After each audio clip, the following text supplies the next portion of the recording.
Jesus said to his disciples, "As the Father has loved me, so I have loved you.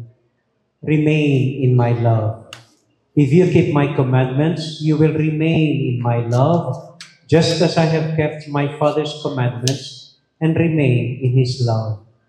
I have told you this so that my own joy may be in you and your joy may be complete."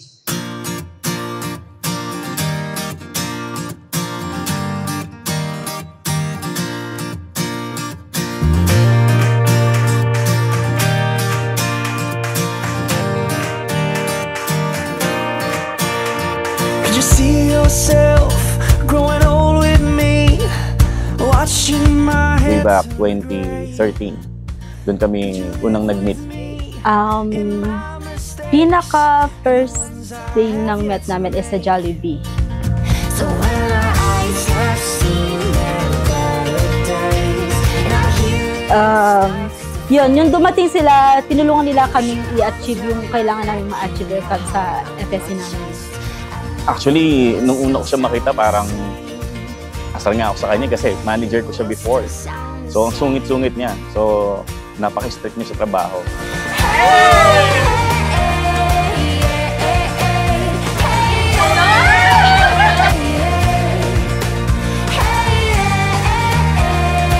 First impression, isa sa first impression is, palatawa kasi siya eh. And every time na, honestly, pag nag-duty ako, may pagka masungit kasi ako, tawag dito.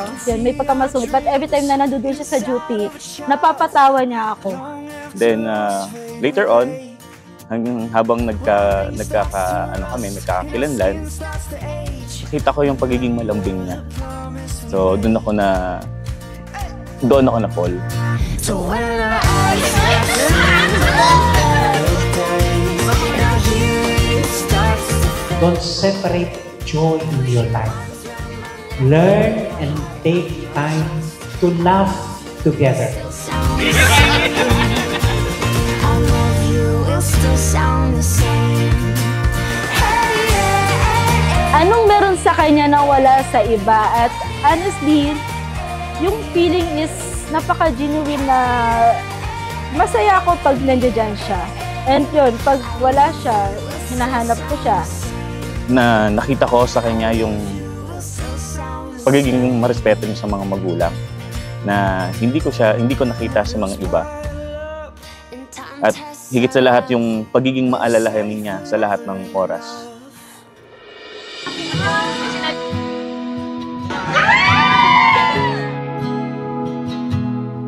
This is my new commandment. Love one another as I have loved you. Greater love than this no man has, that a man lays down his life for his friend. Tanging hinihiling.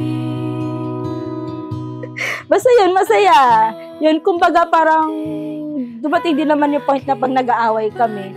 Pero at the end of the day is parang dahil sa pagmamahal mo din naman.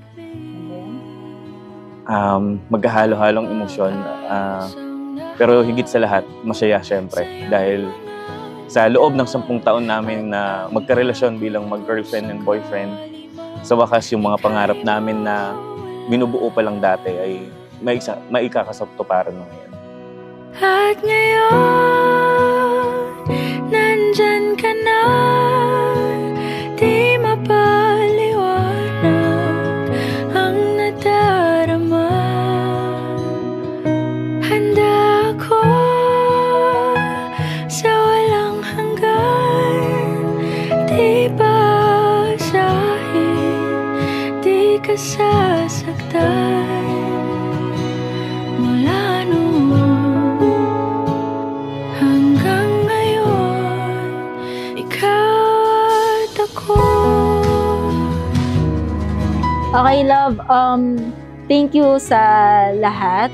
Alam ko kasi paminsan nararamdaman mo na under-appreciate ka, pero sobrang appreciate kita. Hindi man kasi ako masyadong showy, alam mo yan na, ayun. Pero lahat ng ginagawa mo para sa akin at saka para kay baby, na-appreciate yon. Yun nga lang, sorry, paminsan may pagka-moody lang talaga ako. Pero lahat ng ginagawa mo, nakikita namin. Thank you. Love, maraming salamat sa lahat ng pagmamahal na binigay mo sa akin, sa pangunawa mo, at lalong-lalo na siyempre sa pagpapatawad sa lahat ng mga nagawa ko sa'yo.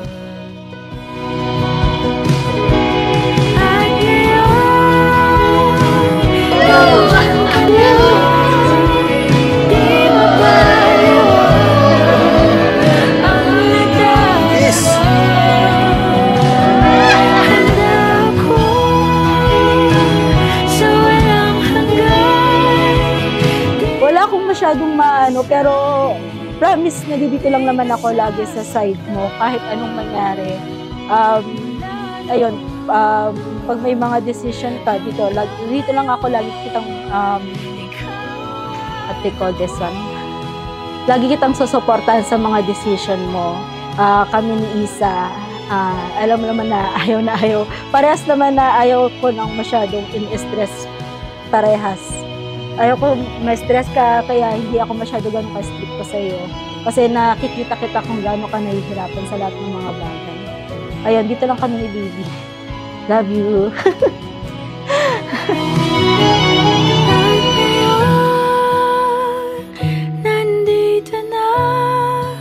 So Jay, don't look another friend. You have a best friend in Elizabeth. Please don't look for another friend. Friend na friend mo, si Jay. Okay? And I hope you keep on this relationship forever.